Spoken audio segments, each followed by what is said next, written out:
Welcome to Cricket CAPPSC paper 1 daily 51 లెనెట్స్ series లో 50వ రోజుకి స్వాగతం. సో ఈ రోజు ఇంటర్నేషనల్ నుంచి డిజాస్టర్ వరకు ప్రతి ఒక్క కాన్సెప్ట్ లో ప్రతి ఒక్క టాపిక్ మీద 50 క్వశ్చన్స్ ని మనము కవర్ చేద్దాం. So let start. First international current affairs విషయానికి వస్తే first international current affairs September 20 2025లో కోలాలను క్లమీడియా నుంచి రక్షించే ప్రపంచంలోని మొదటి వ్యాక్సిన్ ను ఆస్ట్రేలియా ఆమోదించింది. Which country approved the world's first vaccine to protect koalas from the chlamydia in September 2025? Answer Australia. తర్వాత ప్రపంచంలో మొదటిసారి ఏఐ మంత్రిగా గయలాను నియమించిన దేశం Albania. Which country became the first in the world to appoint an AI minister called Gayala? Answer Albania. తర్వాత సంయుక్త రాష్ట్రాల సమితి సాధారణ సభలో UN general assembly New York declaration కోసం ప్రతిపాదనను ప్రారంభించిన దేశం France. Which country initiated the proposal for the New York declaration in the UN general assembly called France. అంతర్జాతీయ cricket council ICC women cricket world cup 2025కు ముందు విల్ టు విన్ అనే ప్రచారాన్ని ప్రారంభించింది. The ICC has launched which campaign ahead of ICC women cricket world cup 2025? Answer will to win. Fifth question, విశ్వ boxing championship world boxing championships 2025 ఆతిథ్యం వహించేది UK. Which country is the host of world boxing championships 2025? Answer UK. Next national current affairs విషయానికి వస్తే భారత science congress Indian science congress ను emerging science technology and innovation conclave కు ప్రత్యామ్నాయంగా ఏర్పాటు చేశారు.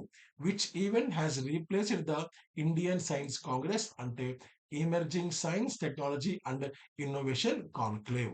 తర్వాత టీచర్స్ డే 2025 యొక్క థీమ్ ఏంటి? Inspiring the next generation of learners. What is the theme of teachers day 2025? Inspiring the next generation of learners. India mobile Congress 2025 యొక్క theme ఏంటి? Innovate to transform. What is the theme of India mobile Congress IMC 2025? Answer innovate to transform.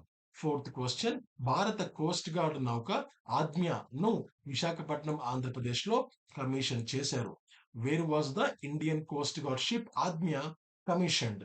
Answer Visakhapatnam Andhra Pradesh. Aditya Birla fashion and retail ఇటీవల owned అనే కొత్త fashion brand ను ప్రారంభించింది. Aditya Birla fashion and retail recently launched which new fashion brand called owned. తర్వాత Andhra Pradesh current affairs విషయానికి వస్తే ప్రతి సంవత్సరం తెలుగు భాష దినోత్సవం ఆగస్టు 29న జరుపుతారు. ఈ రోజు ప్రఖ్యాతి వ్యక్తి గిడుగు వెంకటరామమూర్తి గారి జన్మదినోత్సవాన్ని సూచిస్తుంది.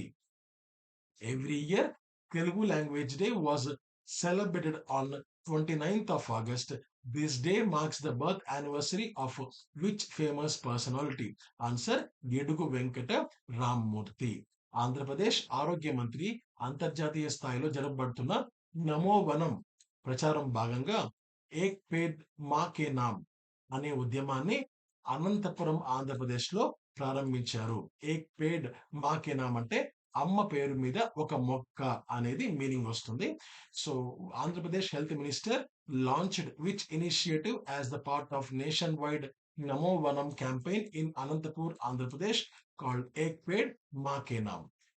నెక్స్ట్ క్వశ్చన్, భారత నౌకాదళం తూర్పు తీరంలోని ఆంఫిబియన్ ఆపరేషన్ల సామర్థ్యాన్ని పెంపొందించడానికి భారత సైన్యంతో కలిసి జల్ ప్రహార్ 2025 సమూహ వ్యాయామాన్ని విశాఖపట్నం ఆంధ్రప్రదేశ్ లో ముగించింది. Indian navy concludes Jal Prahar 2025 joint exercise with Indian Army to enhance amphibious operations along eastern seaboard at Visakhapatnam, Andhra Pradesh. Fourth question, IKS Center ను నేషనల్ సంస్కృత యూనివర్సిటీ క్యాంపస్ లో తిరుపతి ఆంధ్రప్రదేశ్ లో ప్రారంభించారు. IKA centre was inaugurated at national Sanskrit university campus at Tirupati Andhra Pradesh. Cluster university విద్యార్థులకు everyday learning ప్రోగ్రాంలను అందించడానికి ExcelR edutech private limited కంపెనీతో సమగ్ర అవగాహన పత్రం మెమరాండమ్ ఆఫ్ అండర్స్టాండింగ్ నిమిత్తం ఒప్పందం కుదిరింది. The cluster university entered A memorandum of understanding with which company to provide everyday learning programs to the students of the university. Answer Exceler Edutech Private Limited.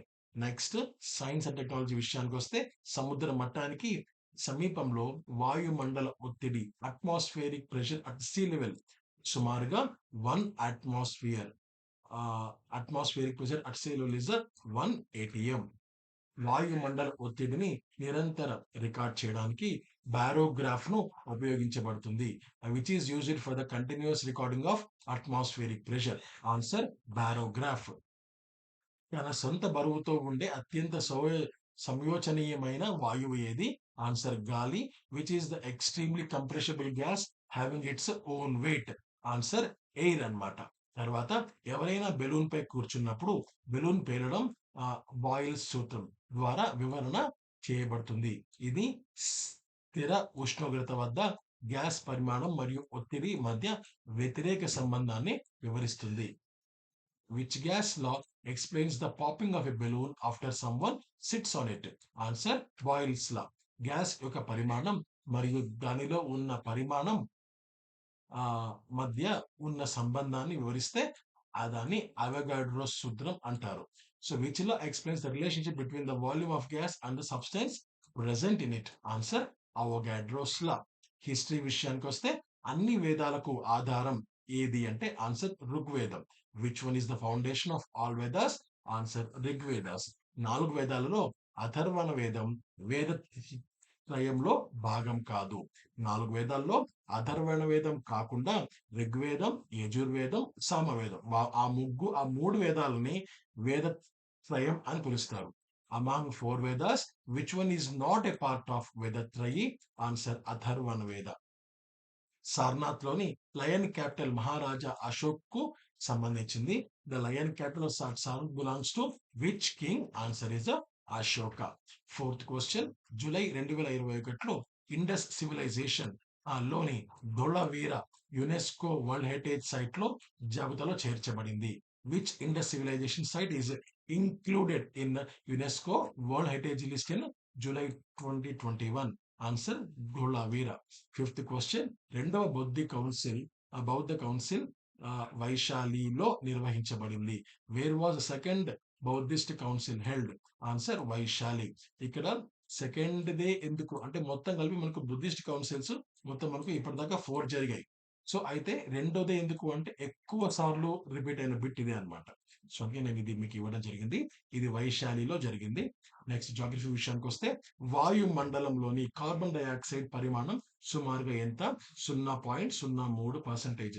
The amount of carbon dioxide in the atmosphere is 0.03%.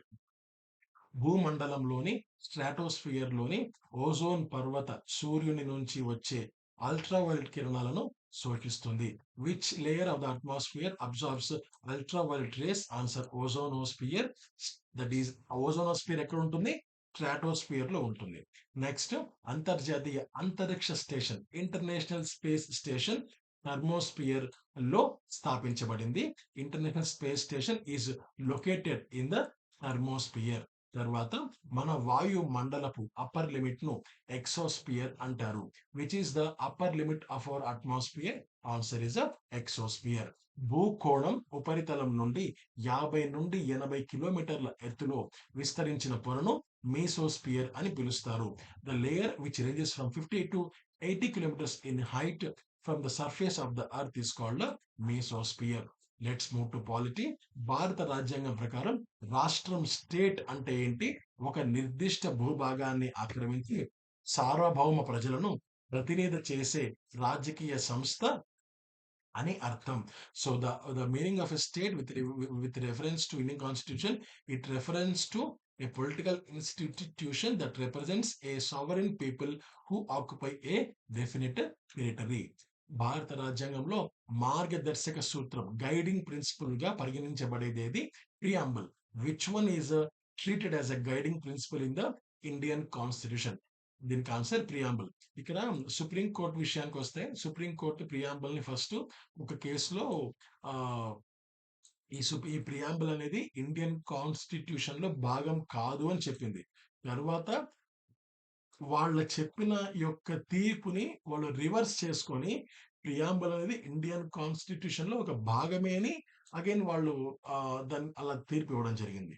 So ఆ తర్వాత next question, భారత స్వాతంత్ర చట్టం 1947 1947 అమల్లోకి వచ్చిన తర్వాత సంవిధాన సభ, constituent assembly పూర్తిగా సార్వభౌమ సంస్థగా మారింది, ఫుల్లీ సావరెన్ బాడీగా మారింది. The Constituent Assembly became the fully sovereign body by enactment of Indian Independence Act 1947. Let's move to next question.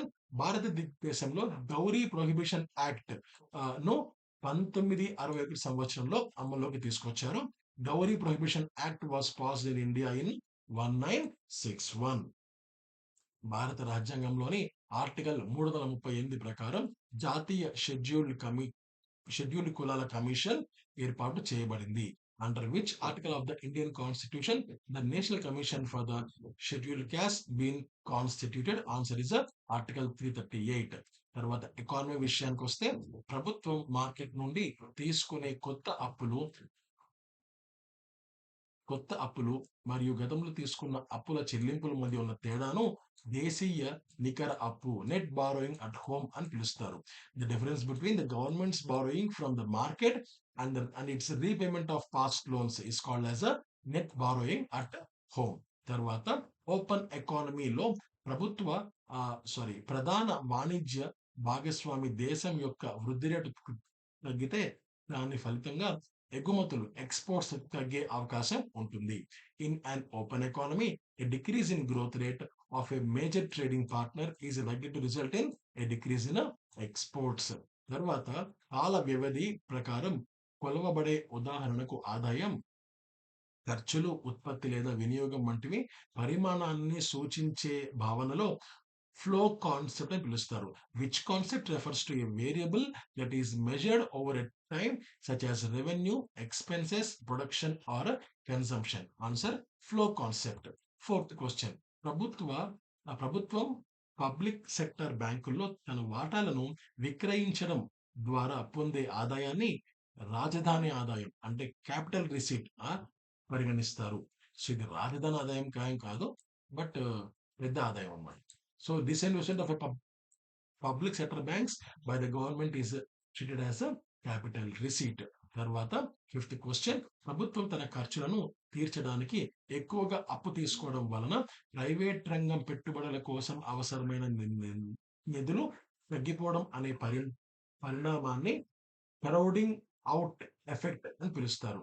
A phenomena where increased borrowing by the government to meet its spending needs causes a decrease in the number of funds that are available to meet the investment needs of private sector. Answer crowding out effect. తర్వాత sustainable development విషయానికి వస్తే, ఖనిజ వనరుల గురించి అధ్యయనం చేయు శాస్త్రం mineralogy.